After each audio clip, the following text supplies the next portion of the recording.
Hello and welcome to today's webinar here at VentureJect.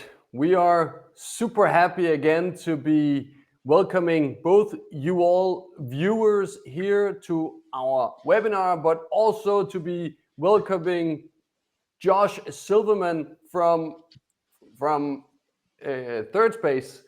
So first of all, it's always exciting to have so many people joining us from all around the world here on our channel. So please share in the comment sections below where you are listening in from. It's always exciting for Josh and I to just get a feel for where are you, what country, what city, what do you work with? I mean, Josh here is from Third Space, working in the fitness and health industry, and we'll be sharing a lot more about that. So we're also looking forward to tapping into Josh's expertise on this topic. Josh has promised me that his slides today will be available. So at any point throughout the presentation, if you are curious to receive Josh's slides after today's webinar, please let us know in the comment section. Just write yes, please, and we will make sure to get the slides to you so that you can capture some of that wisdom that Josh is sharing with us today. So with no further delay, I welcome you, Josh. Thanks so much for joining us today. No problem at all. Good afternoon. I was hoping you would just briefly introduce yourself. There are many people out there. I give it, many people know you, but there might also be viewers who do not know you. So if you will just put a few words to yourself before we dive into today's webinar. Yeah, no problem at all. So I've actually got a slide on myself, so it might help to show the slides because, yeah, it might just be easy. It won't. This is probably the most boring slide, I think, of the whole webinar. So I do apologize. But yeah, my name is Josh. I'm the head of education at Third Space. We are a collection of clubs inside of London. We've been on a rapid expansion, I guess, since just after COVID. We got bought out by a new investment company. And since then, we've been expanding, but with quality over the last couple of years. At the moment, we have 13 clubs in and around London. We'll have a 14th this year, a 15th next year. And then by 2030, our goal is to have over 30 clubs. And for those that don't know who Third Space are, we are the leading luxury health clubs within London and even the UK. One of our clubs, for instance, Canary Wharf, boasts like 8,000 members. We are one of the biggest gym floors within Europe. And my job at Third Space is to be head of education. So when I was originally brought in around 8 years ago, the idea was for me to create a trainer pathway, a progression pathway for all of our personal trainers. We have around 200, 250 PTs in the business. Since then, the last couple of years, my role has evolved into product. So looking at, what do our members want? What do our clients want? What is the, I guess, the big thing in the industry coming up? But the biggest thing for us is, and for me, is to do it with a conscience and to make sure what we bring into the company has longevity in mind. That's a bit of a buzzword at the minute, but I mean longevity for the business, not for humans. But how does it have, I guess, a stance in science? Is it evidence-based? And will it stand the test of time?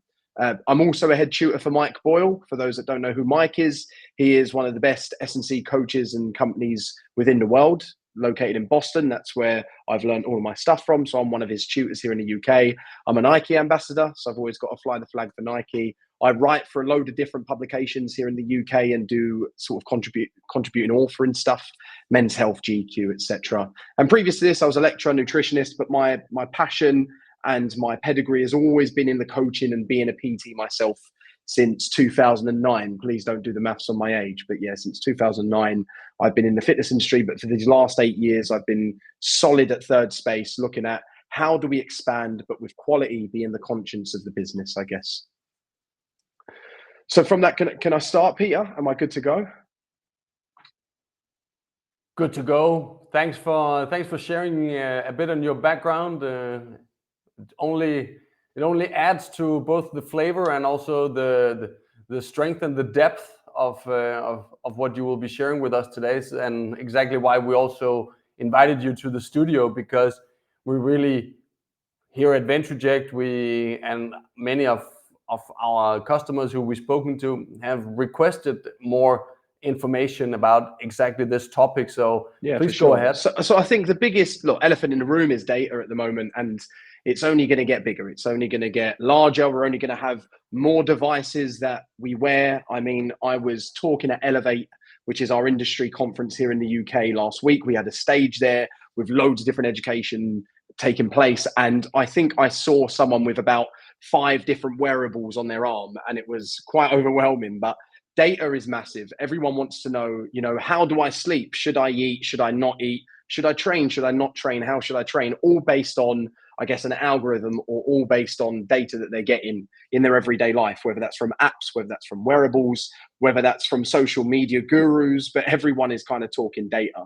And actually, I had a conversation with one of VentureJect's friends, Ollie Patrick. He was the one that introduced me to VentureJect last year, and good friend of mine, good friend of Third Spaces, and we talked quite a lot on this. And it was all about, well, okay, we've got all this data, we've got all this emerging research, we've got all this emerging wearables and technology, but how do we utilize it, and how do we use it in a way that is still in our lane, if that makes sense? So what I mean by that is, we have an influence with PTs on the gym floor. That's what my coaches do. We have an influence on clients in that 3 hours that they're with our coaches. So what we're not going to do is utilize data like cardiography that maybe a GP would utilize and try to talk to them about, I don't know, health, or try to talk to them about issues with their heart. What we're going to do is we're going to take all of this data, simplify it, and say these are the 3 to 5 markers that we can have an impact on the gym floor at that time. And that's kind of what I want to show you, one of our offerings today, and how we've kind of done that. But for anyone that's listening, that's like, well, what am I going to do? I'm going to have to utilize 100 different data points, 200 different data points to educate now our clients, or bring out products for our members, or bring out products for our customers. Well, you don't. What you need to do is look at, what are you already doing, and how can data enhance that, not change it altogether? Because that's where we are. That's the risk that we kind of take now with all this stuff coming in. Stop trying to think that you have to reinvent the wheel. Just add a bit of engine oil to that wheel that you're already on, if that makes sense. And that's kind of what I'll explain to you. So what I looked at, and this was actually pre-COVID, I found my first ever proposal to our exec board, which was what we called the lab. And the lab is a room, a performance room in Mayfair currently, where we offer different products to our customers that are really data driven and data led. And what that looks like, if my slides will do, there we go, is 3 major products. We have the endurance product, we have the hybrid athlete product. Everyone knows High Rocks and stuff like that's getting massive, so we're singing to those guys. And we have the longevity package as well. So we have 3 distinct products where we gather data, and I'll explain the data that we gather and what we use and what we can determine from it in a minute, and how we use it, because that's the main thing. What's the point in taking data if you are not going to use it? If it doesn't influence your practice, if it doesn't change anything that you're going to do with your client, then it's just data for data's sake.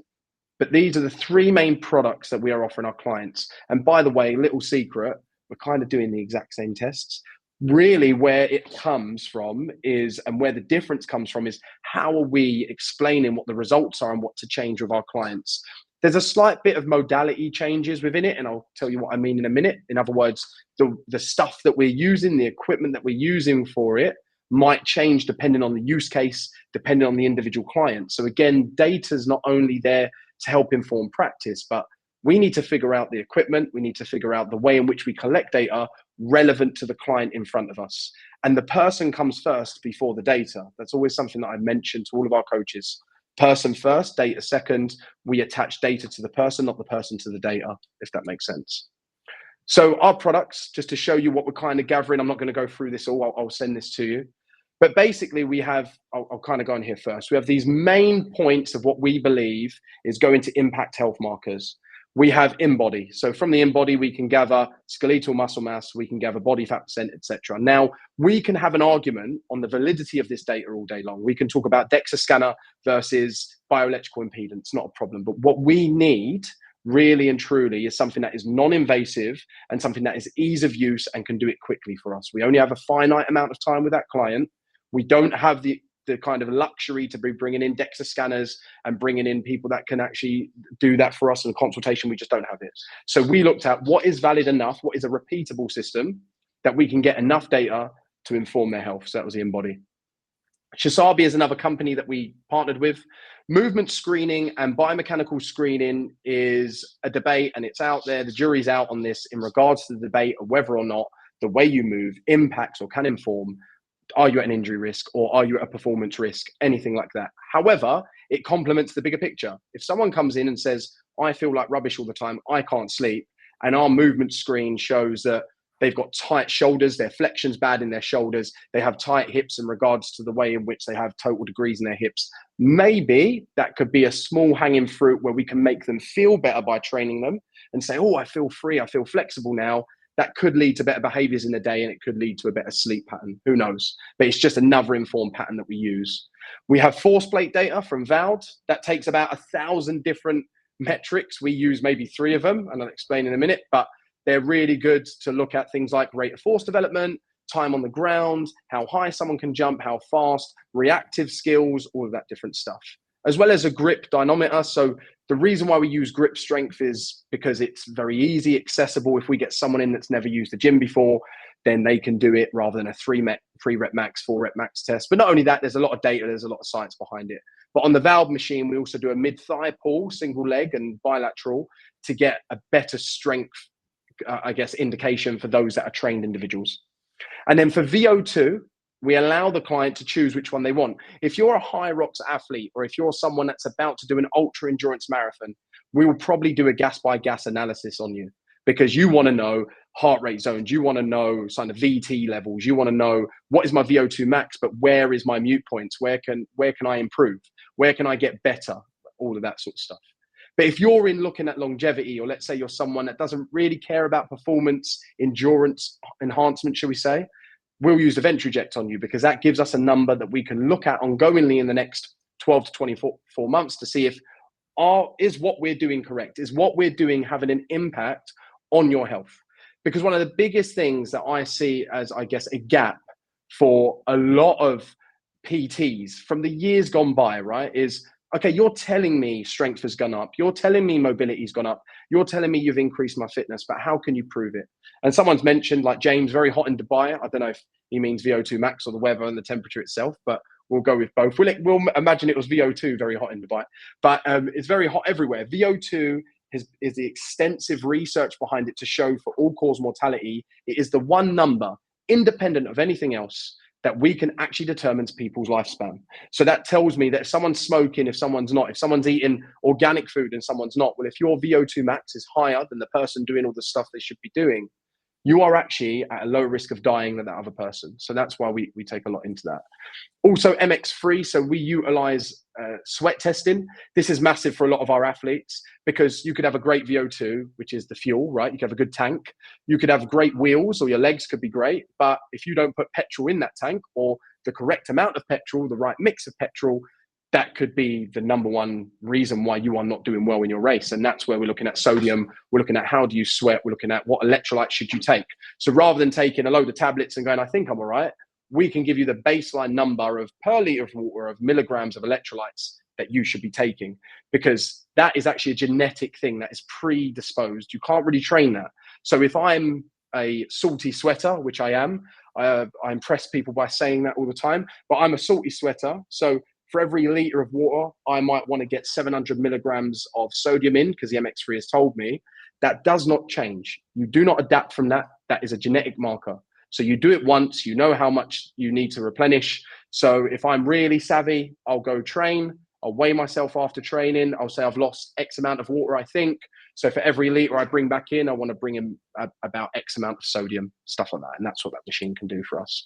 So going back to this slide, what this is showing you is the exact stuff that we are testing. And shock horror, most of it is exactly the same. But what we're looking at is a few different things. Risk markers.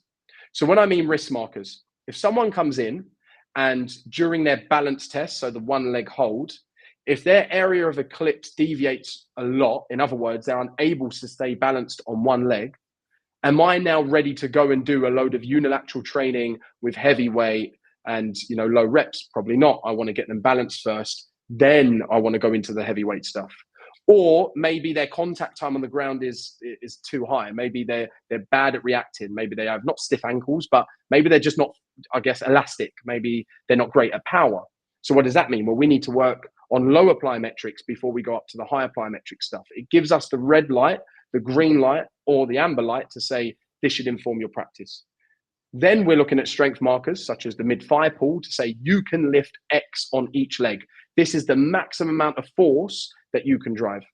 Well, let's check that out in 12 weeks' time. Go with one of the PTs, go get trained by them, and let's see if that improves it.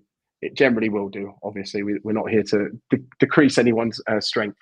Then the same with VO2 as well. So VO2 in its number in itself doesn't always increase massively over a certain period of time, especially in trained individuals. But what you can see is the efficiency of getting there. So in other words, if you've got a straight line of getting to VO2, great, but you might see some dips and troughs. Well, those dips are the basic opportunities that we can have to bring them in line so you become more efficient at training to get to your VO2 max. So what are you using as a fuel source? Are you using, and this is measured by gas exchange sometimes, but are you using carbs versus fat, et cetera, et cetera. Then we go into things like your sweat analysis, because this can not only have an impact in regards to your performance, but also maybe in regards to your sleep. Maybe you've overhydrated rather than underhydrated. And like me, you wake up for an old man wee in the middle of the night. So that's the reason why I've got disturbed sleep, not because, you know, I need to get rid of red light or not, or well, bring in red light, but look, I want to get rid of blue light and do all this, you know, aura cleansing and stuff like that. Maybe I'm just drinking too much. I'm overhydrating. This will tell you that actually you're probably overhydrating. You only need X amount. So what we're doing with all of this data is we're saying not only will it give us a direct intervention. So we're saying if we test something, we must be able to change what we test, or we must be able to inform what we test. But not only that, we must be able to inform it in the route that we're on and the lane that we're in. We are not medical professionals. As much as some coaches or PTs want to say how we cross the medical line and we're close, we're nowhere near. We do not have the backing to be doing that stuff. I should not be talking about stuff around, I guess, disease, and also looking at any time I say this test equals this, I'm diagnosing at that point. What I should be saying is this test means you should do this. That is the difference in diagnostics and support and coaching. So I always say to our lab technicians or our PTs that are actually delivering this, the moment you say this test means X, that means you're diagnosing. That's not your lane. That's not what we do.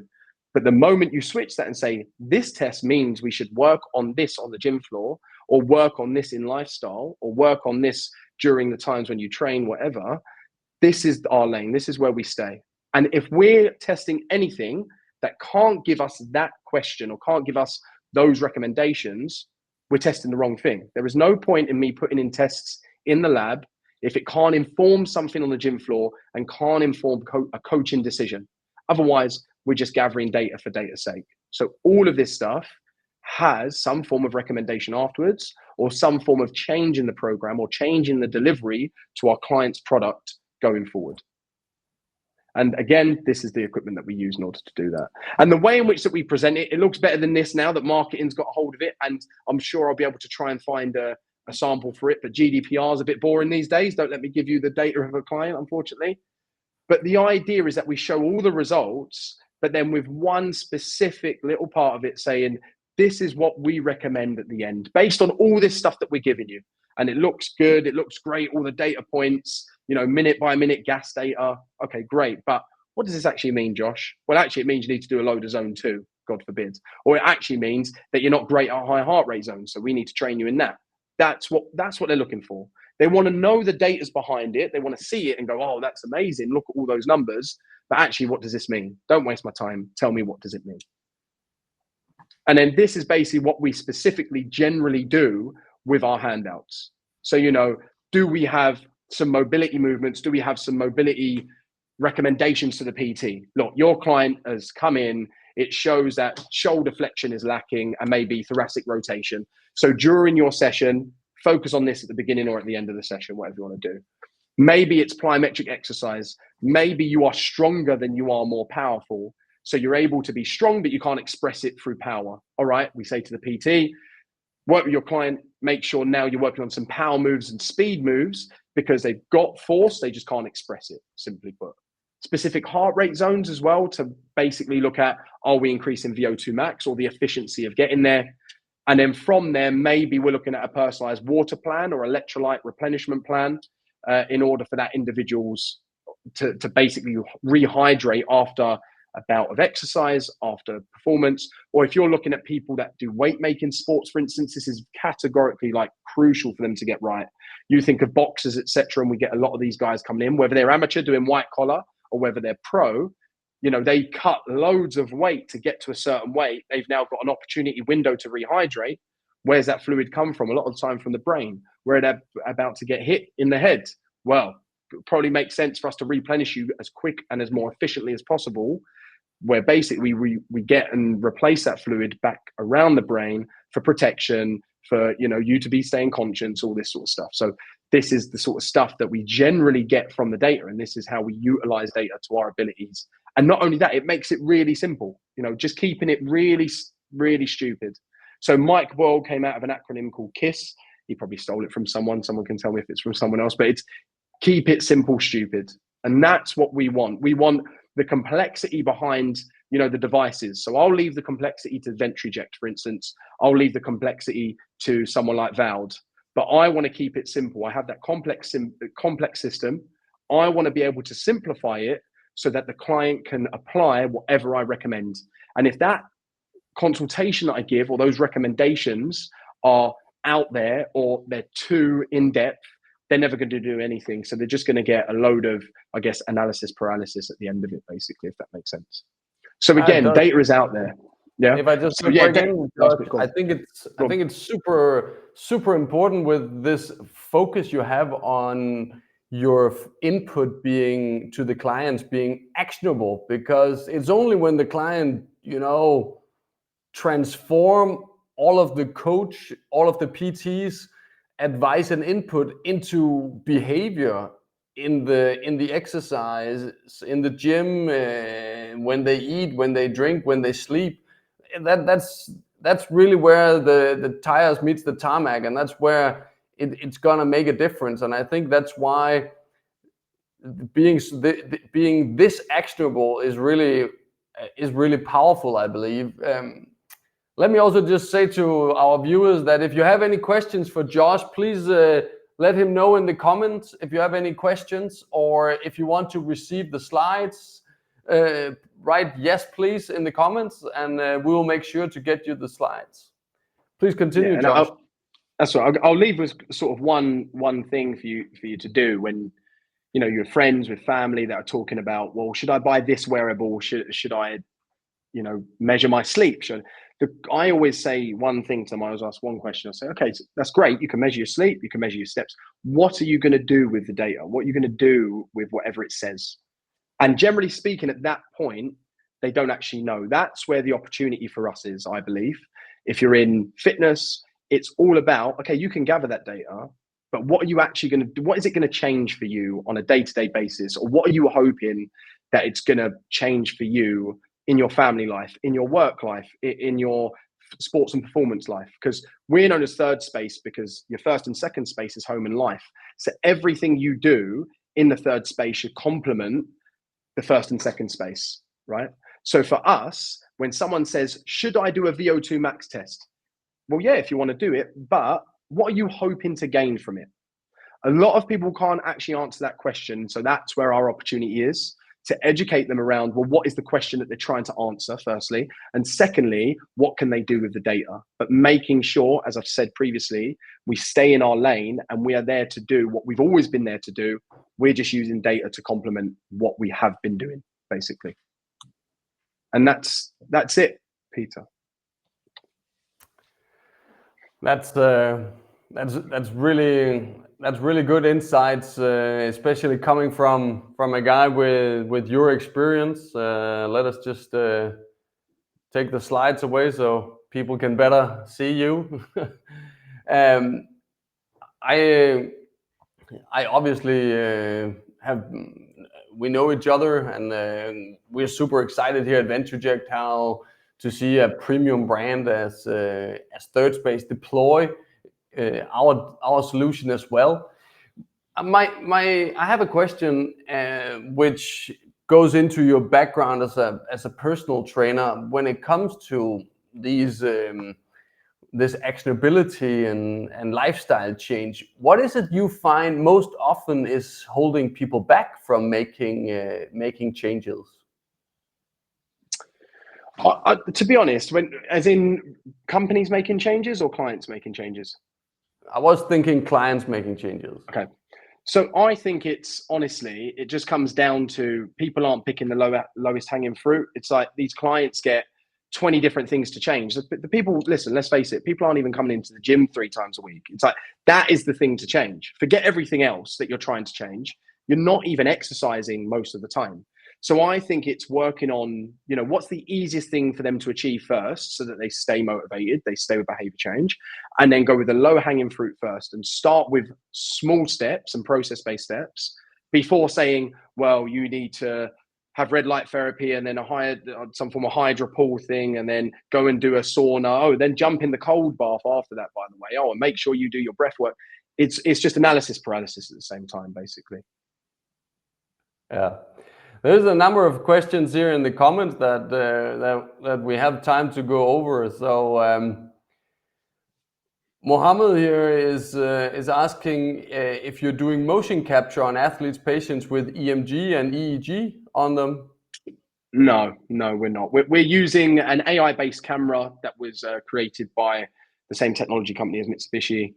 The reason why we don't use EMG and rate coding and stuff like that is because it's not really telling us much. It's telling us a signal in which it's trying to achieve, but it's not telling us the path of motion. What we're looking at is global movements rather than saying specific muscle issues, if that makes sense. So what we're saying is someone squats like X, so we're going to train them like Y. We're not trying to diagnose anything. It's very simple as if someone has a forward lean in their squat, we'll load them from the front to get them into a better position.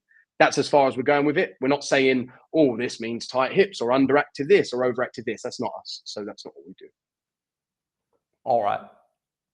And James also had a question. Do you see this methodology and approach of blending higher level sports science with commercially positioned concept proliferating the mass market as the general consumer becomes more data savvy? Yeah, absolutely. I think near enough every brand now, be it from budget to luxury across, especially in the UK here, everyone is looking towards things like recovery, things like wearable tech, wearable data, and how can we influence that and how can we make a change? And I think more and more, the more smarter technology gets, the more dumber we look. So basically at that point, we need to evolve and catch up. But for instance, now I'm getting members on the gym floor who know who I am come up to me and they tell me stuff about VO2 that they've seen. And I go, oh, okay, this never happened 10 years ago in Muscle and Fitness magazine. So everyone's just getting more and more savvy towards it. And I think it will carry on. Cool stuff. One more question just ticked in. Rasmus is asking, how surprised are clients with the results they get? Are people generally well in tune with your overall status or not? Yeah, so I think you've got the 2 different types of clients. One that are just very open-minded and go, oh, that's great. And then another one that feel offended by some of the results sometimes. But to be honest, in the way that we present it, it's kind of what can't speak, can't lie. So the data can't lie. So they just know it's just that. However, everyone does what everyone's meant to do and they start comparing their data. Well, my friend got this, or I've seen this on someone's Instagram and stuff like that. You do get a bit of that. And we're like, okay, what are you trying to do? Compete with a friend, or are you trying to actually get better, sort of thing? But yeah, you will get some clients that are either offended or very surprised by their results. And that leads on to something that we're looking at that will soon hopefully start to develop. I don't want to go into it too much, but it will be certain testing that gives us that score of, how healthy are you, but not utilizing weird measurements, actually correct measurements, and Ventroject will be a part of that. But I imagine what's going to happen is someone go up to a friend in the gym floor. What score did you get? Well, I got that. How can that be? I've been training X amount of time, all that sort of stuff. So I think the gamification side of it will probably come in the next couple of years as well. Kind of like what they did with heart rate zones and things like that. But yeah, to answer your question, you do get some people that are surprised, but most people know that they're unfit or that they're fit. Like generally speaking, if you've not gone to the gym and you get unfit, you're like, well, yeah, I kind of got that. So yeah, most people are all right. Fantastic. Well, thank you very much, Josh. That both exhausts the list of questions in the comments. It's been the promised 30 minutes that we said to people we would be asking for. So also out of respect for their time, we will end the webinar here. Josh and I will be monitoring the comment section. So to everyone who watches this event re-live or afterwards, do put your questions or comments below. And we'll be sure to come back to you, including if you want the slides, just write yes, please in the comment section, and we'll make sure to get it to you. Thank you very much, Josh. Thank you very much, everyone, for following us today. And I wish you everybody a great day. Thanks, everyone.